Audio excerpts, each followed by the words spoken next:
Assalamualaikum warahmatullahi wabarakatuh. Teman-teman, selamat datang di Denny Andrianto Channel.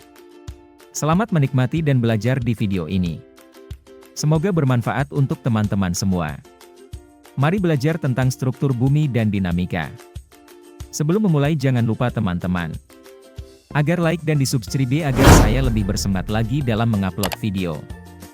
Serta jangan lupa nyalakan tombol loncengnya agar selalu mendapatkan notifikasi uploadan video terbaru dari my channel. Sebelum itu, mari kita mencari tahu tentang apa itu bumi. Bumi adalah planet ketiga dari matahari dalam sistem tata surya kita. Bumi adalah tempat di mana kehidupan dikenal ada dan mendukung banyak bentuk kehidupan, termasuk manusia, hewan, dan tumbuhan. Bumi memiliki diameter sekitar 12.742 km dan satu hari penuh di bumi memakan waktu sekitar 24 jam, sementara satu tahun penuh di bumi memakan waktu sekitar 365,25 hari. Bumi memiliki atmosfer yang melindungi dan mempertahankan kehidupan di permukaannya, dan juga memiliki berbagai macam iklim dan ekosistem yang berbeda. Bumi memiliki struktur internal yang terdiri dari beberapa lapisan, yang terdiri dari 1. Kerak bumi, lapisan terluar bumi yang tipis, padat dan keras. Kerak bumi memiliki ketebalan rata-rata sekitar 35 km di daratan dan sekitar 5 hingga 10 km di bawah laut. 2. Mantel bumi.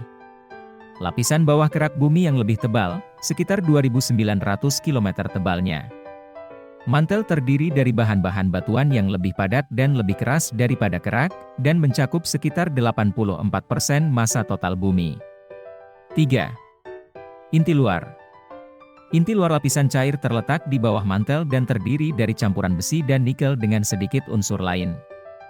Inti luar berdiameter sekitar 2.260 km dan memiliki suhu yang sangat tinggi, sekitar 5.000 derajat Celcius. 4. Inti dalam. Inti dalam terletak di tengah-tengah bumi dan terdiri dari campuran besi dan nikel yang sangat padat. Inti dalam memiliki diameter sekitar 1.220 km dan suhu yang sangat tinggi, sekitar 6.000 derajat Celcius. Struktur internal bumi ini penting karena menentukan perilaku geologi dan fenomena alam yang terjadi di permukaan bumi, seperti gerakan tektonik, gempa bumi, vulkanisme, dan pembentukan gunung. Studi tentang struktur bumi dan proses yang terjadi di dalamnya sangat penting untuk pemahaman kita tentang asal-usul dan evolusi planet kita. Setelah teman-teman memahami apa itu bumi dan struktur dari bumi, untuk itu teman-teman tolong dibantu like dan di-subscribe agar saya lebih bersemangat lagi dalam mengupload video. Serta jangan lupa nyalakan tombol loncengnya. Selanjutnya kita akan mencari tahu apa itu dinamika bumi. Dinamika bumi adalah studi tentang proses-proses alam yang terjadi di dalam dan di atas permukaan bumi. Beberapa proses yang termasuk dalam dinamika bumi antara lain. 1. Gerakan tektonik. Gerakan tektonik terjadi ketika lempeng-lempeng bumi bergerak dan saling bertabrakan satu sama lain. Hal ini dapat menyebabkan terjadinya gempa bumi, gunung berapi, dan pembentukan pegunungan. 2. Siklus batuan. Siklus batuan yaitu proses pembentukan, perubahan, dan perusakan batuan yang terjadi di permukaan bumi, seperti erosi, sedimentasi, dan pengendapan. 3. Siklus air. Siklus air yaitu proses perubahan wujud air di bumi, seperti evaporasi, kondensasi, dan presipitasi. 4. Siklus karbon. Proses perubahan karbon di bumi, seperti fotosintesis, respirasi, dan pembentukan dan penghancuran biomasa. 5. Kehidupan dan ekosistem. Studi tentang interaksi antara makhluk hidup dan lingkungan mereka, termasuk faktor-faktor yang mempengaruhi keseimbangan ekosistem di bumi. Dinamika bumi sangat penting dalam pemahaman kita tentang bagaimana planet kita bekerja dan bagaimana kita dapat memprediksi dan mengelola dampak dari perubahan alam dan aktivitas manusia di bumi. Selanjutnya kita pelajari 3 lapisan-lapisan bumi. Bumi terdiri dari 3 lapisan utama yaitu lapisan inti, lapisan mantel, dan lapisan kerak. Berikut adalah karakteristik dari ketiga lapisan penyusun bumi. 1. Lapisan inti. Lapisan inti terletak di bagian dalam bumi dan memiliki diameter sekitar 3.500 km. Lapisan inti terdiri dari inti luar dan inti dalam. Inti luar terbuat dari campuran besi dan nikel, sedangkan inti dalam terbuat dari besi yang lebih padat. Karakteristik lapisan inti adalah adanya medan magnet bumi yang kuat karena aktivitas dinamo di dalam inti luar yang dihasilkan oleh gerakan konveksi cairan besi. Suhu di dalam inti mencapai 4000 derajat Celcius hingga 5000 derajat Celcius. 2. Lapisan mantel. Lapisan mantel terletak di antara lapisan inti dan lapisan kerak. Lapisan mantel terdiri dari batuan beku dan bersifat plastik. Lapisan mantel memiliki ketebalan sekitar 2.900 km dan suhu di dalamnya mencapai 870 derajat Celcius hingga 2.200 derajat Celcius. Gerakan konveksi cairan panas di dalam mantel adalah penyebab terjadinya pergerakan lempeng tektonik di permukaan bumi. 3. Lapisan kerak. Lapisan kerak adalah lapisan paling atas dan tipis dari bumi dengan ketebalan sekitar 5 hingga 70 km. Lapisan kerak terdiri dari batuan beku, batuan sedimen, dan batuan metamorf. Lapisan kerak terdiri dari dua jenis, yaitu kerak samudera dan kerak benua. Kerak samudera memiliki ketebalan yang lebih tipis dan terbuat dari basalt, sedangkan kerak benua memiliki ketebalan yang lebih tebal dan terbuat dari granit. Di atas lapisan kerak terdapat atmosfer, hidrosfer, dan biosfer yang membentuk kondisi lingkungan yang mendukung kehidupan di bumi. Itulah beberapa karakteristik dari ketiga lapisan penyusun bumi, yang masing-masing memiliki peran penting dalam membentuk dan mempengaruhi kondisi lingkungan di bumi. Selanjutnya mari kita pelajari tentang atmosfer. Teman-teman tolong dibantu like dan di-subscribe agar saya lebih bersemangat lagi dalam mengupload video. Atmosfer adalah lapisan gas yang melingkupi bumi dan membentang hingga ketinggian sekitar 1000 km dari permukaan bumi. Berikut adalah beberapa karakteristik atmosfer. 1. Komposisi. Atmosfer terdiri dari berbagai macam gas, dengan nitrogen dan oksigen merupakan gas utama yang membentuk sekitar 99% dari atmosfer. Gas-gas lainnya meliputi argon, karbon dioksida, neon, helium, dan hidrogen. Kehadiran gas-gas ini dalam atmosfer memainkan peran penting dalam menjaga keseimbangan termal dan kimia di bumi. 2. Lapisan-lapisan atmosfer. Atmosfer dapat dibagi menjadi beberapa lapisan, yaitu troposfer, stratosfer, mesosfer, termosfer, dan eksosfer. Setiap lapisan memiliki karakteristik yang berbeda dan fungsi yang unik dalam menjaga keberlangsungan kehidupan di bumi. Mari kita pelajari fungsi dari setiap atmosfer. Berikut ini adalah penjelasan tentang fungsi dari setiap lapisan atmosfer. Yang pertama adalah troposfer. Troposfer adalah lapisan paling dekat dengan permukaan bumi dan memiliki ketinggian sekitar 8 hingga 15 km di atas permukaan laut. Lapisan ini merupakan tempat terjadinya perubahan cuaca yang paling signifikan, seperti pembentukan awan, hujan, dan salju. Troposfer juga merupakan tempat di mana sebagian besar udara terkandung dan tempat di mana manusia dan hewan hidup. Yang kedua adalah stratosfer. Stratosfer adalah lapisan atmosfer yang terletak di atas troposfer dengan ketinggian sekitar 15 hingga 50 km di atas permukaan laut.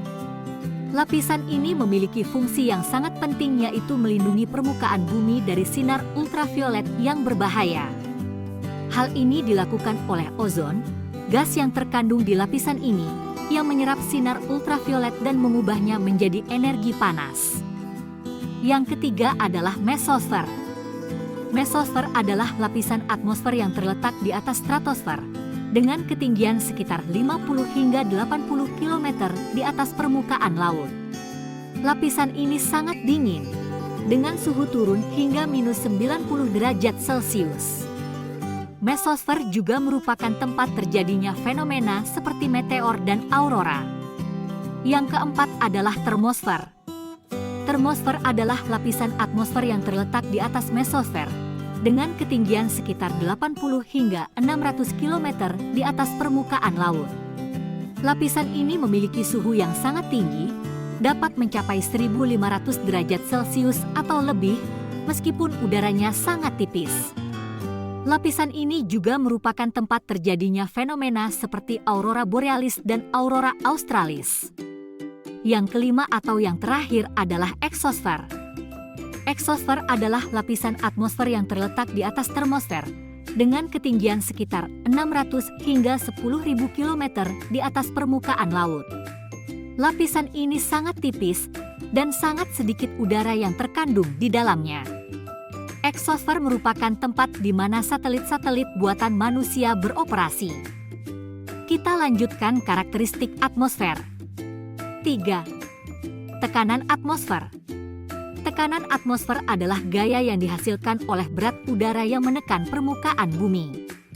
Tekanan atmosfer cenderung menurun seiring dengan ketinggian, sehingga di atas ketinggian tertentu, tekanan atmosfer menjadi sangat rendah.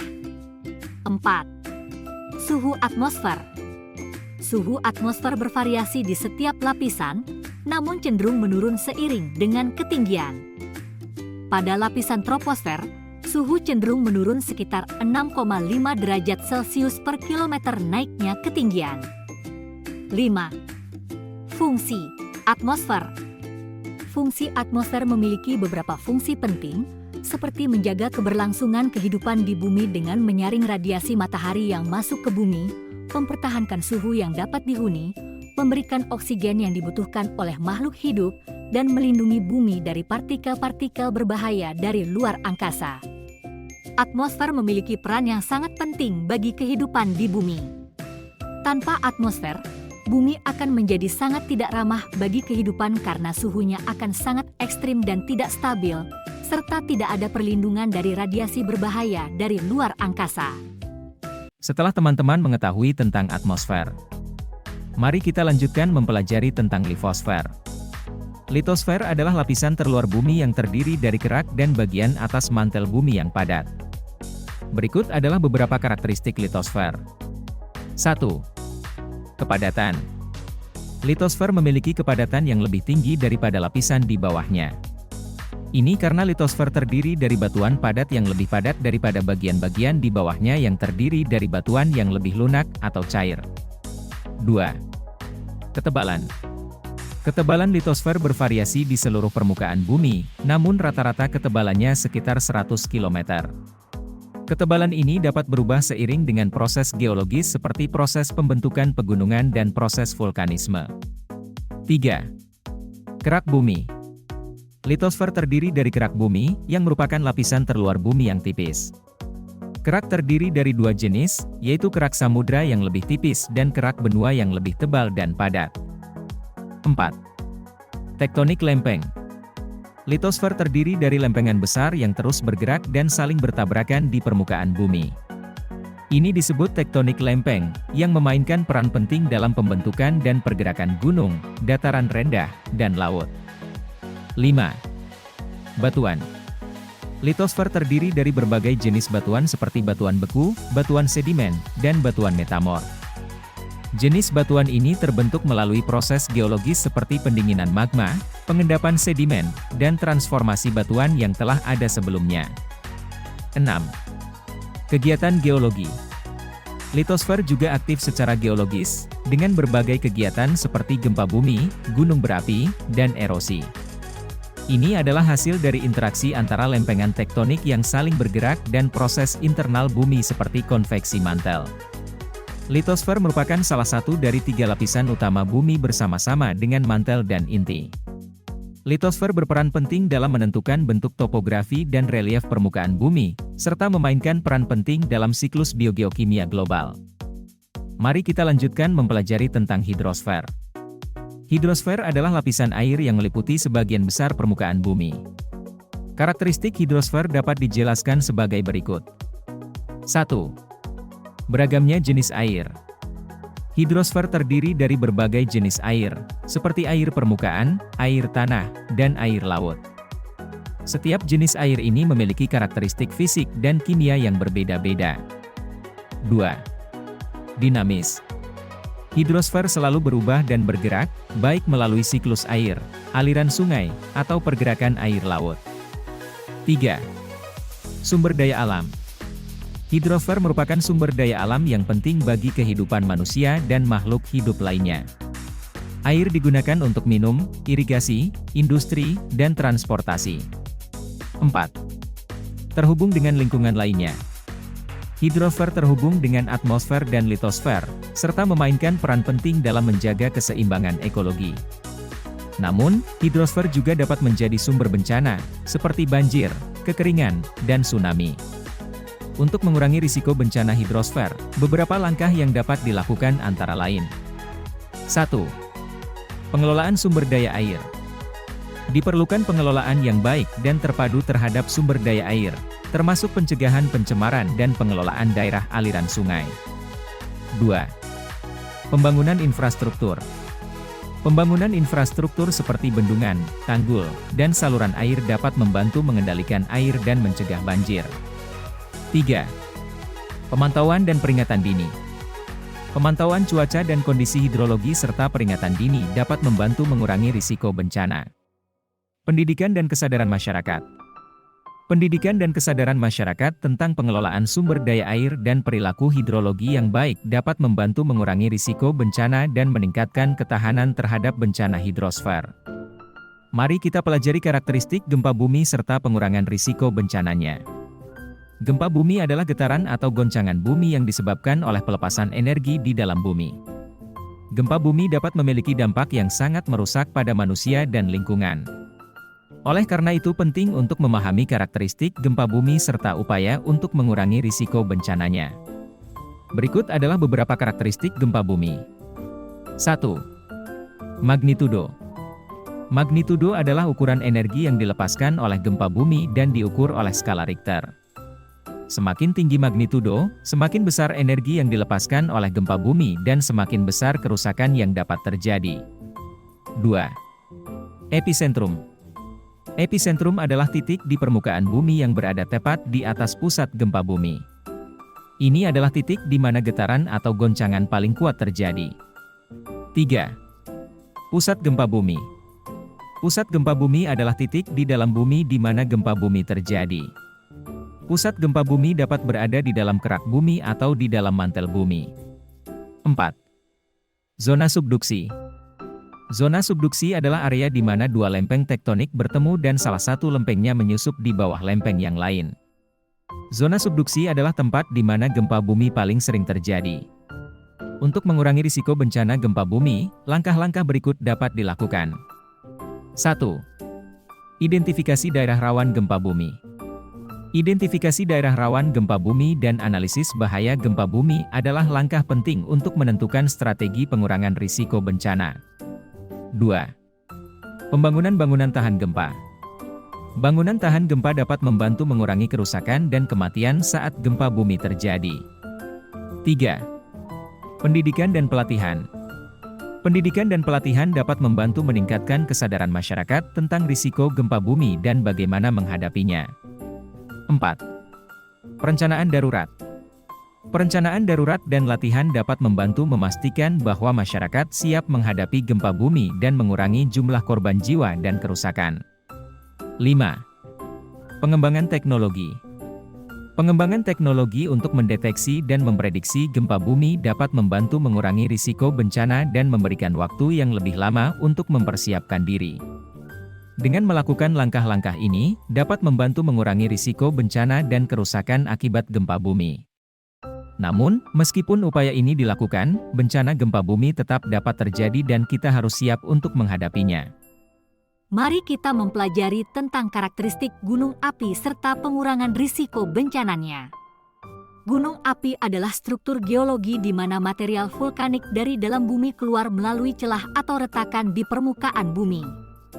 Gunung api dapat menyebabkan bencana alam yang serius seperti erupsi vulkanik, longsor, tsunami, dan bahkan letusan gunung berapi itu sendiri. Berikut adalah beberapa karakteristik gunung api. 1. Letusan. Gunung api dapat meletus secara sporadis atau terus-menerus, tergantung pada faktor-faktor seperti jenis magma, tekanan, dan temperatur. letusan gunung api dapat menghasilkan abu vulkanik, lava, gas, dan material lain yang dapat berbahaya bagi manusia dan lingkungan. 2. Bentuk. Gunung api memiliki berbagai bentuk, termasuk stratovolcano, shield volcano, dan caldera. Stratovolcano biasanya adalah gunung api berbentuk kerucut dengan lereng yang curam, sedangkan shield volcano memiliki lereng yang lebih landai. Caldera adalah depresi besar yang terbentuk ketika gunung api runtuh setelah meletus. 3. Aktivitas. Aktivitas gunung api dapat dipantau melalui seismik, pengamatan visual, dan pengukuran gas vulkanik. Hal ini penting untuk membantu memperkirakan kemungkinan erupsi gunung api dan mengambil tindakan yang tepat untuk melindungi masyarakat. Untuk mengurangi risiko bencana gunung api, beberapa langkah yang dapat dilakukan meliputi: 1. Pemetaan daerah rawan. Pemetaan daerah rawan gunung api dan analisis bahaya vulkanik adalah langkah penting untuk menentukan strategi pengurangan risiko bencana. 2. Evakuasi dan pengungsian. Evakuasi dan pengungsian masyarakat dari daerah yang terkena dampak erupsi gunung api dapat membantu mengurangi risiko kehilangan nyawa dan kerusakan. 3. Pendidikan dan pelatihan. Pendidikan dan pelatihan dapat membantu meningkatkan kesadaran masyarakat tentang risiko gunung api dan bagaimana menghadapinya. 4. Perencanaan darurat. Perencanaan darurat dan latihan dapat membantu memastikan bahwa masyarakat siap menghadapi erupsi gunung api dan mengurangi jumlah korban jiwa dan kerusakan. 5. Pengembangan teknologi. Pengembangan teknologi untuk mendeteksi dan memprediksi erupsi gunung api dapat membantu mengurangi risiko bencana dan memberikan waktu yang lebih lama untuk mempersiapkan diri. Dengan melakukan langkah-langkah ini, dapat membantu mengurangi risiko bencana dan kerusakan akibat erupsi gunung api.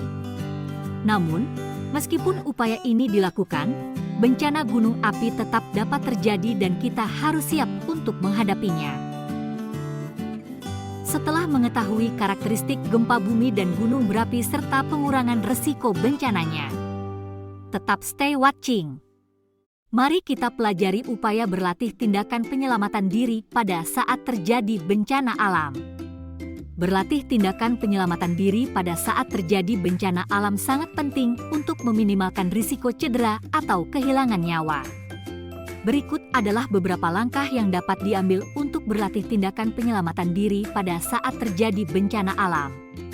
1. Mengetahui jenis bencana alam yang mungkin terjadi di wilayah tempat tinggal. Ini dapat membantu Anda mempersiapkan diri dengan lebih baik dan menentukan tindakan penyelamatan yang tepat. 2. Mempersiapkan peralatan dan perlengkapan yang diperlukan seperti pakaian yang sesuai, obat-obatan, senter, radio portabel, dan lain sebagainya. 3. Mengikuti pelatihan penyelamatan diri dari organisasi yang kompeten seperti Badan Nasional Penanggulangan Bencana, BNPB, Palang Merah, atau organisasi lain yang terkait. 4. Mengetahui jalur evakuasi dan titik kumpul yang telah ditentukan di wilayah tempat tinggal. 5. Memahami tanda-tanda bahaya, seperti suara gemuruh, air yang naik, dan lain sebagainya. 6. Mempersiapkan diri secara mental dan fisik agar tetap tenang dan terorganisir saat terjadi bencana. 7. Mengikuti instruksi dari petugas penyelamat atau pihak berwenang.